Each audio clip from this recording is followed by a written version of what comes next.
इतुबार country दे census कुरबले थग्या दो process शुरू हो जासे मंडे दे सेंसस कमिश्नर मृत्युंजय कुमार नारायण प्राकुशे कि निजो कुरबले पारे सेल्फ इनमरेशन दो स्टेट कुनुबा और यूनियन टेरिटरी कांदे 1 अप्रैल पर शुरू हुई जाबो और इतु पिछले हाउस लिस्टिंग सेंसस कुरबो याद दिलाई दिबो कि सेंसस तो दुईटा फेज पर लबले आसे और इतुबार डेटा दो डिजिटली जमा कुरबले आसे नागालैंड सेल्फ इनमरेशन लगा पीरियड तो 16 जून पर 30 जून तक होबले आसे और इतु पिछले हाउस लिस्टिंग और हाउसिंग सेंसस तो 1 जुलाई पर 30 जुलाई तक जाबो आगे नारायण प्रा खुशी के मानुखान लगा जानकारी लुआ खान राइट टू इन्फॉर्मेशन नहले कोर्ट केसेस का निमिदे होले उठाबले ना पारबो जुनाई दिबो सेंसस लगा फर्स्ट फेज ते गोर किनिगा आसे कि एमिनिटीज कान आसे कि एसेट आसे इतुखान हुदिबो किंतु पर्सनल डेटा नालुबो फेज 2 दे पॉपुलेशन पुरबो कुदे डेमोग्राफिक सोशो कल्चरल और इकोनॉमिक पैरामीटर्स कान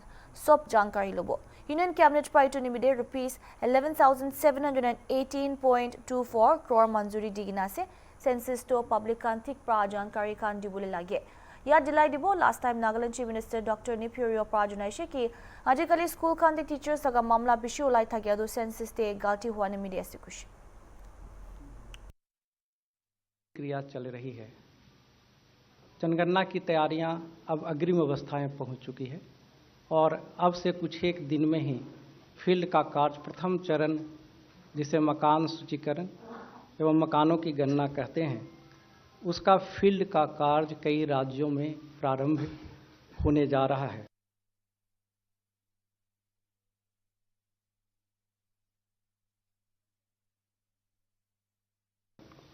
तो आज की इस वार्ता में आपको इन तैयारियों के संदर्भ में जानकारी देंगे।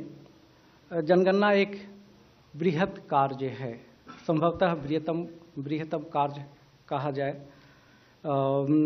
इसमें केंद्रीय स्तर पे और राज्यों के स्तर पे, संघ शासित प्रदेशों के स्तर पे विशद तैयारी चलती है।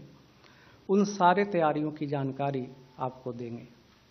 कई जानकारी आपके पास पहले से है। जैसा कि आप जानते हैं जनगणना 2 चरणों में संपन्न होती है और इस बार आंकड़ों का संग्रह डिजिटल माध्यम से किया जाना है, उसके बारे में भी आपसे चर्चा करेंगे। साथ ही जनगणना की पृष्ठभूमि की भी जानकारी, संवैधानिक व्यवस्था, वैधानिक आधार आदि के संदर्भ में भी आपके समक्ष जानकारी रखेंगे।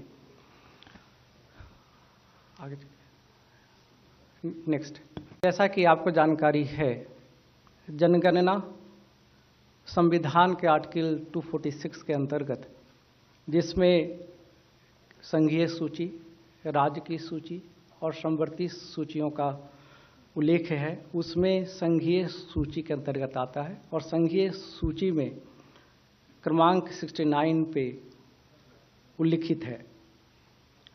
जनगणना की पूरी प्रक्रिया जनगणना अधिनियम 1948 और जनगणना नियम 1990 के अंतर्गत संचालित होती है। जनगणना अधिनियम 1948 और जनगणना नियम 1990 जनगणना करने की पूरी प्रक्रिया का वैधानिक आधार प्रदान करते हैं।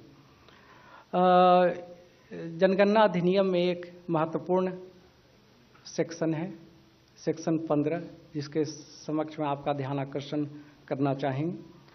इस सेक्शन के अंतर्गत व्यक्तिगत आंकड़े जो जनगणना के दौरान दिए जाते हैं